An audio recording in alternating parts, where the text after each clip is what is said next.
पिता, पुत्र और पवित्र आत्मा के नाम पर आमीन। सबको जय यीशु।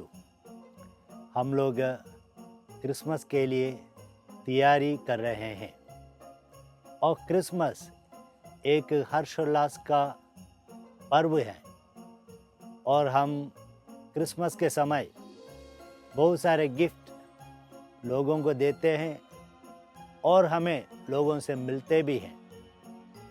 विशेष रूप में हम क्रिसमस का केक हम बनाते हैं और हमारे अड़ोस पड़ोस में रिश्तेदारों को प्रदान करते हैं। चॉकलेट, सांता क्लॉस तो गिफ्ट देते रहते हैं।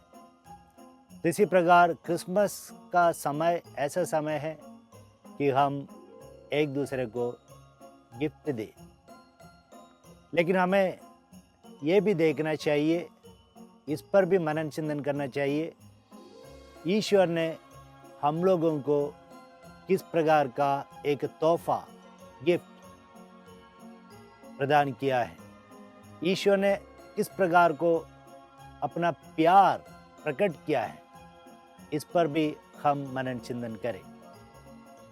जैसे कि इब्रानियों के नाम पत्र में अध्याय 1 वाक्य 1 से लेकर हम पढ़ते हैं कि पुराने ज़माने में ईश्वर ने अलग अलग रूप में अपने नबियों को, अच्छे अच्छे राजाओं को, धर्मियों को, संसार को गिफ्ट के रूप में, उपहार के रूप में प्रदान करते हुए हमारे प्रति ईश्वर का प्यार प्रकट किया है। लेकिन अभी इस वक्त ईश्वर ने अपने प्यार का सर्वोत्तम प्रकटीकरण किया है, अपने इकलौते पुत्र को हमें तोहफा के रूप में, गिफ्ट के रूप में देते हुए। पुराने विधान में हम पढ़ते हैं, उत्पत्ति ग्रंथ अध्याय 22, किस प्रकार अब्राहम अपने इकलौते पुत्र को, आइसक को ईश्वर को समर्पित करते हुए ईश्वर के प्रति अपना गहरा प्यार प्रकट करते हैं। और ठीक इसी प्रकार और इससे भी बढ़कर ईश्वर जो सर्वशक्तिमान है, वह ईश्वर अपने इकलौते पुत्र को हमें प्रदान किया पूर्ण रूप से, और वह पुत्र यीशु मसीह ने भी अपने आप को समस्त मानव जाति के लिए एक तोहफा के रूप में, उपहार के रूप में अपने आप को समर्पित किया है। हम देखते हैं कि प्रभु ईसा मसीह के जन्म के समय ज्योतिषी लोग आए, पूर्व से 3 ज्योतिषी आए और वे भी अपना अपना उपहार प्रभु बालक यीशु को समर्पित करते हैं। सोना, लोबान, गंधरस, इस प्रकार के उपहार समर्पित करते हुए हम देखते हैं। और हम ये भी देखते हैं गडेरिया आए और हम अनुमान कर सकते हैं वे भी बालक यीशु के सामने दंडवत करते हुए अपना उपहार बालक यीशु को देते हुए। एक छोटी सी कहानी है, विशेष रूप में बच्चों के लिए। जैसे ये चरनी में एक जुगनू या ग्लोवोम, ये सब देखा, ज्योतिषी आकर उपहार चढ़ा रहे हैं और गडेरी आकर उपहार चढ़ा रहे हैं, दंडवत कर आराधना कर रहे हैं।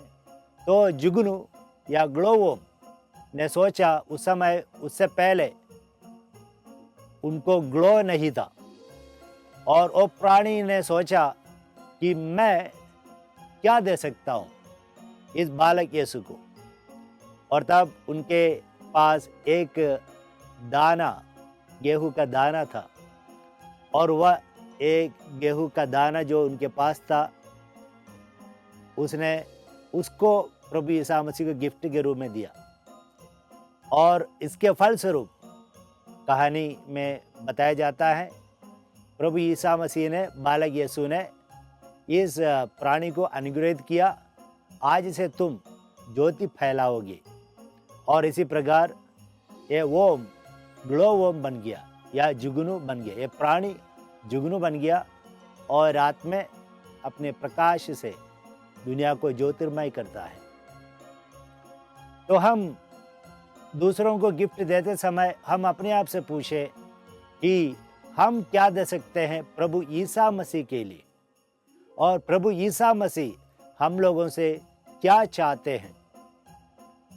एक बार प्रभु ईसा मसीह संत जेरोम को अपना दर्शन देते हुए कहा, मुझे कुछ गिफ्ट दे दो।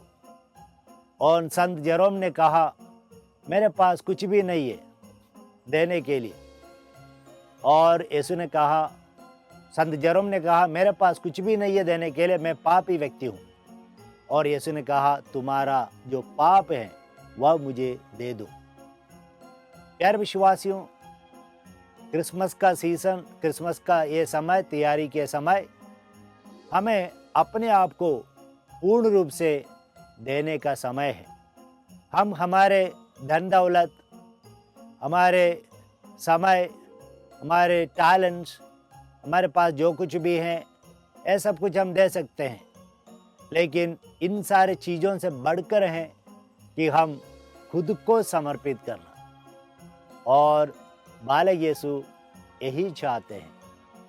बालक यीशु यही चाहते हैं कि हम अपने आप को पूर्ण रूप से एक बलि के रूप में, एक तोहफा के रूप में, एक गिफ्ट के रूप में यीशु को समर्पित करें। संत पौलुस कहते हैं, रोमी के नाम संत पौलुस का पत्र अध्याय 12:1 में, कि मैं आप लोगों से अनुरोध करता हूँ कि आप लोग अपने शरीर को, अपने पूरे जीवन को एक उपहार के रूप में समर्पित करें। आइए हम भी अपने आप को पूर्ण रूप से एक उपहार के रूप में समर्पित करें। आप हिचकिचाए नहीं, बल्कि जो भी आपके पास है, अगर आप एक धर्मी व्यक्ति हैं, अगर आप एक पापी व्यक्ति हैं, अगर आप कमज़ोर व्यक्ति हैं, जो भी हो, आप अपने आप को यीशु के हाथों में समर्पित करें। तब इस दुनिया में हमारा जीवन सफल होगा। तो इसी मनन चिंतन का विषय से मैं समाप्त करता हूँ। ईश्वर आपको कृपा प्रदान करे पवित्र आत्मा के द्वारा, कि आप अपने आप को पूर्ण रूप से यीशु के हाथों में एक तोहफा के रूप में समर्पित कर पाएं। आमीन।